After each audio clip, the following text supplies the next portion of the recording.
कक्षा 12 की फिजिक्स, गतिमान आवेश तथा चुंबकीय क्षेत्र में बायो-सेवर्ट के नियम का अनुप्रयोग।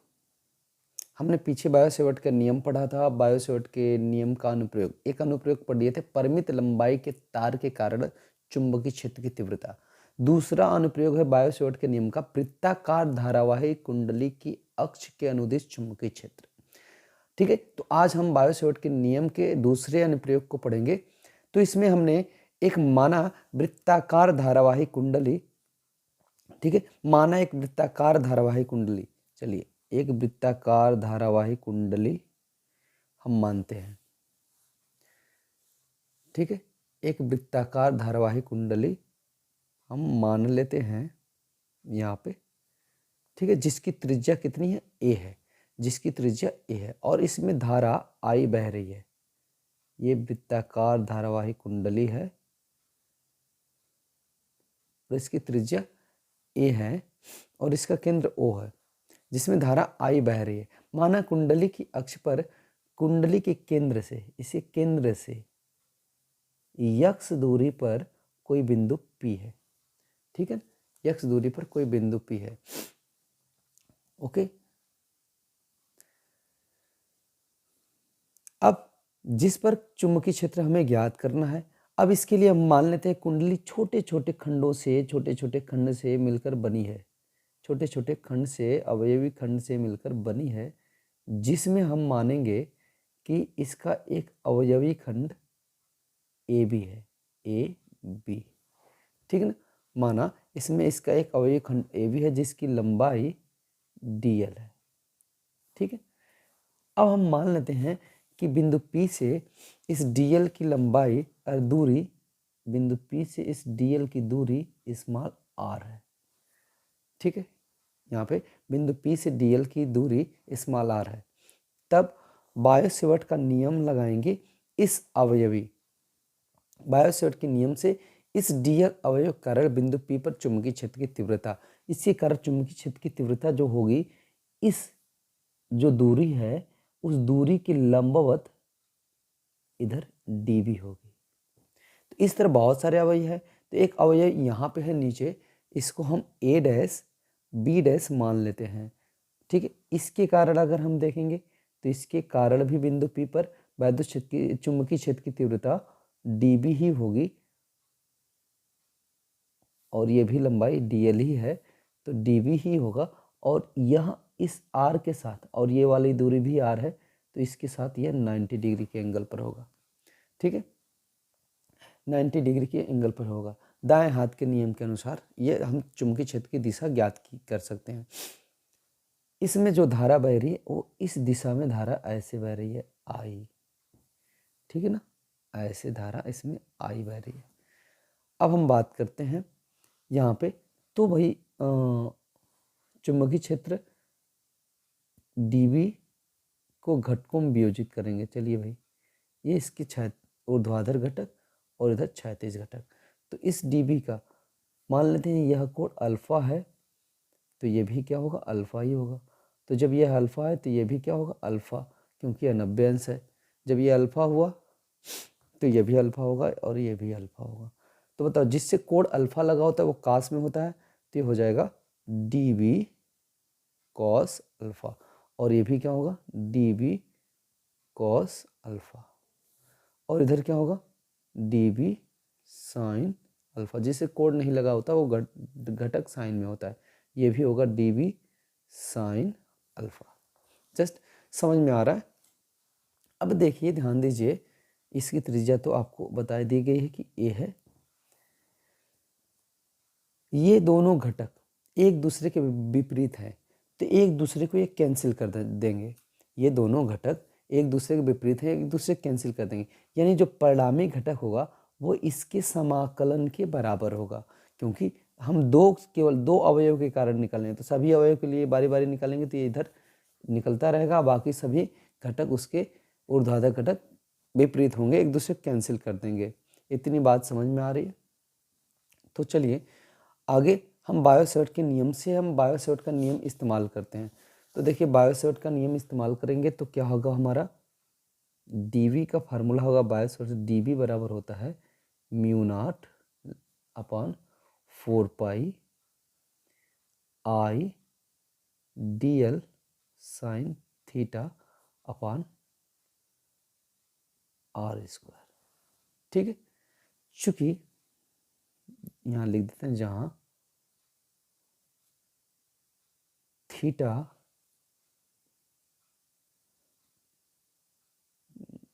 अवयवी खंड डीएल तथा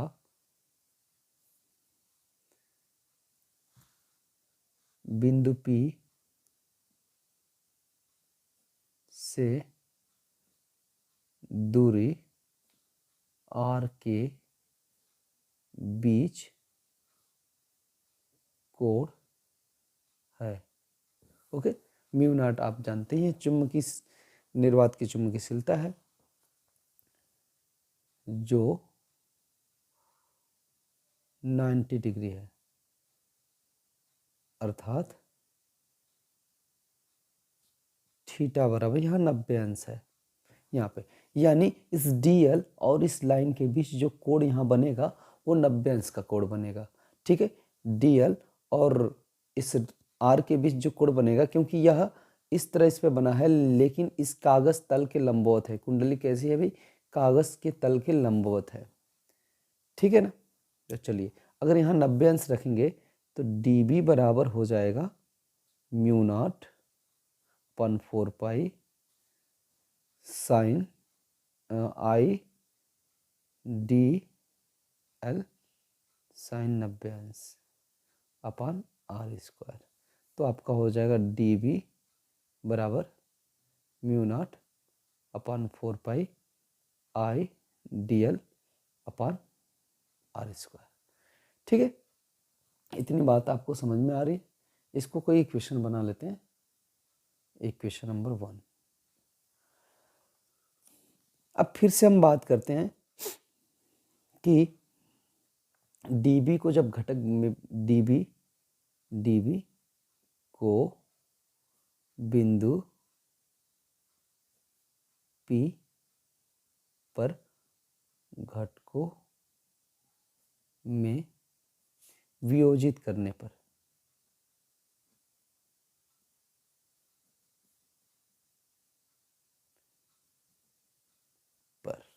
जैसे हम वियोजित करेंगे तो हम देखते हैं ऊर्ध्वाधर घटक dB cos अल्फा एक दूसरे के विपरीत होने के कारण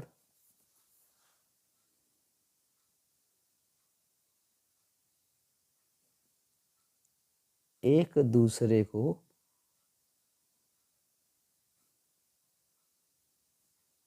निरस्त करते हैं।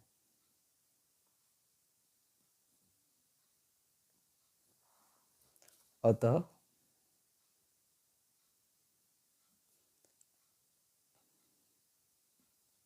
परिणामी घटक केवल क्षैतिज घटक dB साइन अल्फा ही बचता है। यानी हम देख रहे हैं कि dB को बिंदु P पर घटकों में वियोजित कर रहे हैं, तो ये dB cos अल्फा और ये dB cos अल्फा एक दूसरे के विपरीत हैं। तो हमने दो अवयव लिया, सभी अवयव कारण निकालेंगे तो सब एक दूसरे को क्या करेंगे? निरस्त कर देंगे। लेकिन हर बार dB साइन अल्फा बचता रहेगा। तो इसलिए हम जो परिणामी क्षेत्र की तीव्रता निकालेंगे, अतः परिणामी गामी क्षेत्र की तीव्रता b बराबर क्या हो जाएगा, integration of db sine alpha. यानी इसका पूरा सभी का इंटीग्रेट कर देंगे, मतलब जितने भी अवयव घटक हैं उनके लिए जितने भी db हैं सबको जोड़ देंगे, यानी इंटीग्रेट कर देंगे। ठीक है, अब हम लिखेंगे त्रिभुज, चूंकि त्रिभुज इसका नाम हम लिख देते हैं O, ये P है, और इसका नाम हम C लिख देते हैं, C में त्रिभुज OCP में साइन अल्फा बराबर क्या होगा, लंब बटे कर्ण। तो लंब क्या हो गया, ये है इसका त्रिज्या, तो A, कर्ण क्या है, R है, ये भी 90 अंश है, 90 अंश के सामने वाली भुजा कर्ण होती है, A/R। तो हम यहाँ पे रख सकते हैं, तो यहाँ पे हम इसकी वैल्यू पुटअप करेंगे,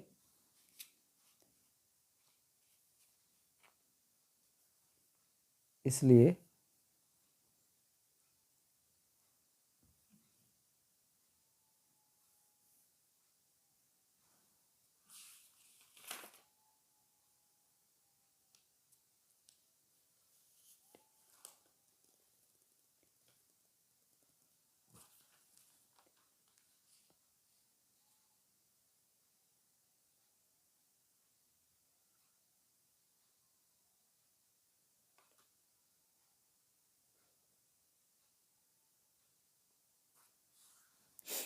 ठीक है, साइन अल्फा बराबर A/R, तो इसलिए B बराबर integration of dB into A/R। समीकरण 1 से dB का मान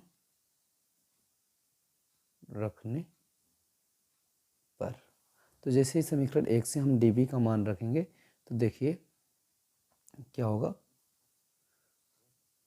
B बराबर इंटीग्रेशन dB का मान देखो समीकरण 1 में क्या है, mu naught upon 4 pi into I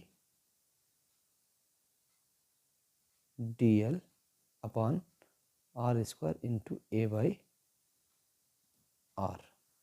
तो क्या हो जाएगा बताइए, B बराबर integration mu naught upon 4 pi I upon R³ into ADL हो जाएगा।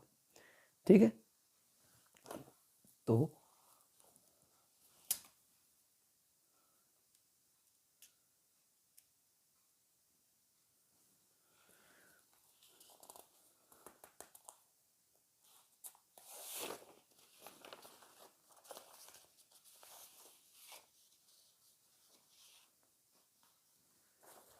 ठीक है, B बराबर mu not 4 pi I upon R³ ADL होगा।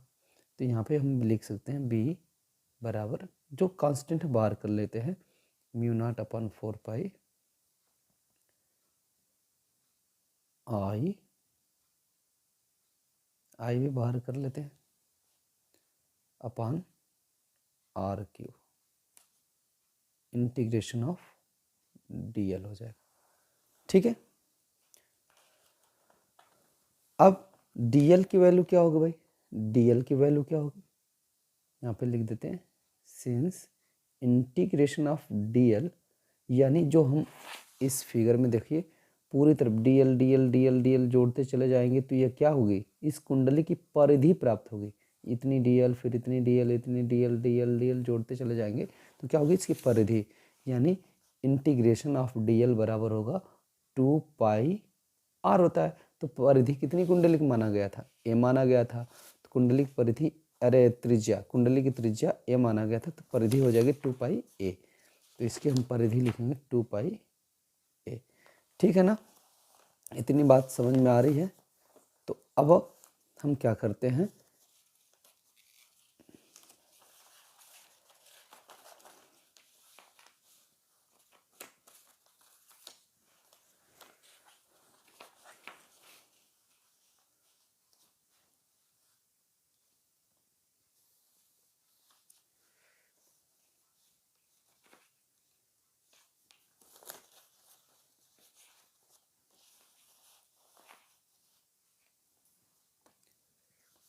इसकी b बराबर mu not 4πi r³ integration of dl बराबर 2πa है। तो देखिए वैल्यू पुटअप कर देते हैं, b equal to mu naught upon 4πi upon r³ into 2πa। Pi से पाई कैंसिल होगा और 2 2 जा 4 हो जाएगा, यानी b बराबर हो जाएगा mu not I a upon 2 into r³। ठीक है, तो अब हम r जो है, r को हम x और a के फॉर्म में परिवर्तित कर लेते हैं। चलिए फिर से हम पुनः देते हैं, देखते हैं त्रिभुज, पुनः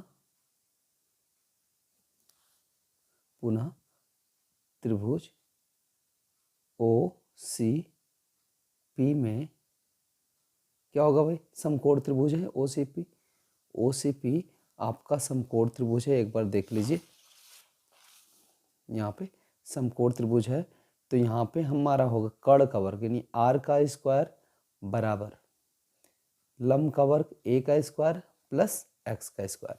ठीक है, तो हम यहाँ पे लिख देंगे, यहाँ पे हम लिखेंगे r स्क्वायर बराबर a square plus x square, या हो जाएगा r बराबर a square plus x square, ठीक है, के पावर 1/2, ठीक है ना, 1/2 पावर हो जाएगा, या इसी को आप करड़ी कहते हो, a square plus x square. ठीक है, तो ये वैल्यू हम r की जगह पे रखते हैं, तो b बराबर आपका हो जाएगा mu not I a upon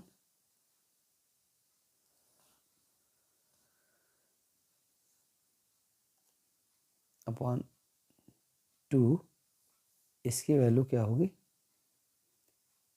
r की वैल्यू है a square plus x square के पावर 1/2, अब पूरा का पावर 3 है, 3 रख दिए। इसको हम ऐसे लिख सकते हैं, और हाँ एक चीज़ देखिए, यहाँ पे हमारा a/r था पहले से ही है, तो यहाँ a इंटू डी एल, यहाँ पर हमने a लिखना भूल गया। ठीक है, तो a रहेगा, तो यहाँ पे a और इसकी वैल्यू 2πa लिखेंगे, तो a पहले से था, तो a इंटू a बराबर a स्क्वायर रहेगा, तो हर जगह हमारा a स्क्वायर रहेगा।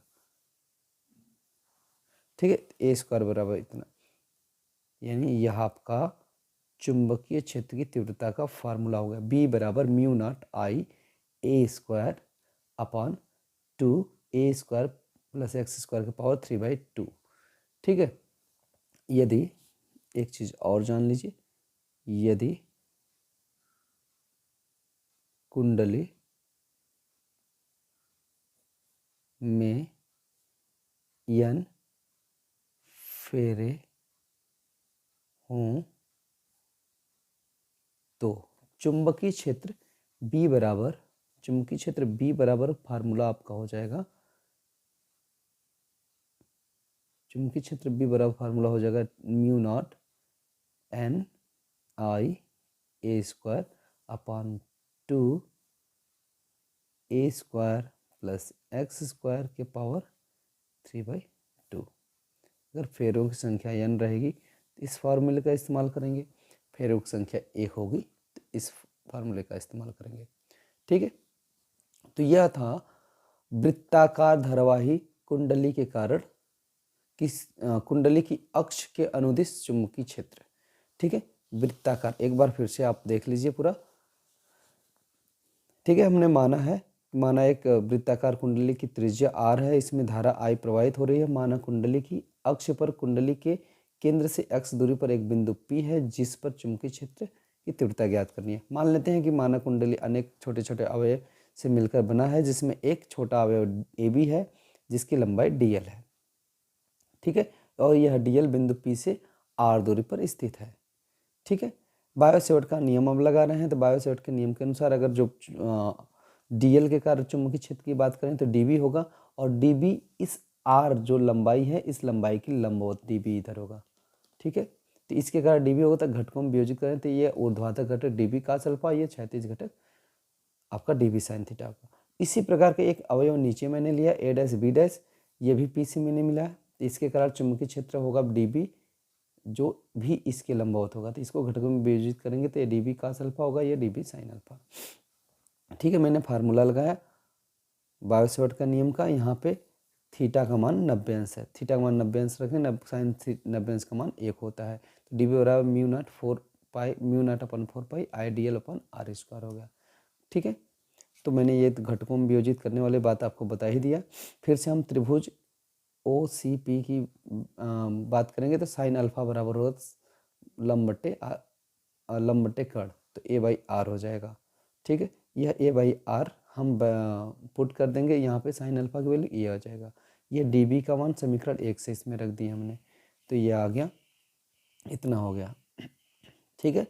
अब dl बराबर होगा 2 पाई a, dl बराबर 2 पाई a हम रख देंगे, तो हमारा हो जाएगा b बराबर म्यू नॉट 1/2 पाई से पाई कट जाएगा 4, पाई से पाई 2 2 जा 4 हो जाएगा, a ऊपर है तो a में गुणा होता है a स्क्वायर अपन r³ हो जाएगा, ठीक है। बाकी फिर से हम त्रिभुज लेंगे तो r की वैल्यू निकाल कर हम रख देंगे, तो ये आपका चुंबकीय क्षेत्र आ जाएगा। कोई दिक्कत किसी को, ठीक है। तो हम आशा करते हैं कि आपको समझ में आया होगा। अगर समझ में आया है तो ज़्यादा से ज़्यादा आप हमारे चैनल को शेयर करिए, इस वीडियो को शेयर करिए, और अभी तक हमारे चैनल को सब्सक्राइब नहीं किए हैं तो सब्सक्राइब कर लीजिए।